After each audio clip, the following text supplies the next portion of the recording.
एक हरे भरे जंगल में बहुत सारे जानवर रहते थे। इनमें एक छोटा सा खरगोश भी था जिसका नाम था चिंटू। चिंटू बहुत चंचल और तेज था।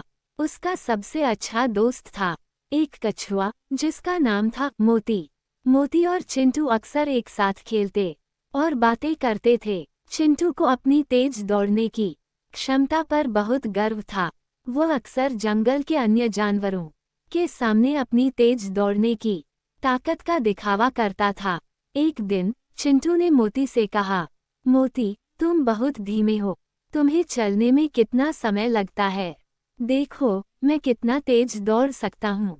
मोती ने चिंटू की बात को मुस्कुराते हुए सुना और कहा, चिंटू, हो सकता है तुम तेज दौड़ सकते हो, लेकिन कभी कभी धीमी चाल भी हमें मंजिल तक पहुंचा देती है। चिंटू ने इस बात पर जोर देकर कहा, चलो हम एक दौड़ लगाते हैं और देखते हैं कि कौन जीतता है। मोती ने चुनौती स्वीकार की और अगले दिन दौड़ का आयोजन हुआ। जंगल के सभी जानवर इस दौड़ को देखने के लिए इकट्ठे हुए। दौड़ की शुरुआत होते ही चिंटू बिजली की गति से दौड़ पड़ा और कुछ ही समय में मोती से काफी आगे निकल गया। चिंटू ने देखा कि मोती बहुत पीछे है, तो उसने सोचा, मोती को तो बहुत समय लगेगा, क्यों न मैं थोड़ी देर आराम कर लूं। चिंटू एक पेड़ के नीचे बैठ गया और कुछ देर में ही उसे नींद आ गई। दूसरी ओर मोती धीरे धीरे अपनी मंजिल की ओर बढ़ता रहा। उसने अपने कदमों की गति को बनाए रखा और बिना रुके चलता रहा। कुछ घंटों के बाद चिंटू की नींद खुली। उसने देखा कि मोती कहीं नजर नहीं आ रहा है। उसे लगा कि मोती अभी भी बहुत पीछे होगा, इसलिए उसने फिर से दौड़ना शुरू किया। जब वह दौड़ते दौड़ते मंजिल के करीब पहुंचा, तो उसने देखा कि मोती पहले से ही वहां खड़ा है। चिंटू को अपनी आंखों पर विश्वास नहीं हुआ।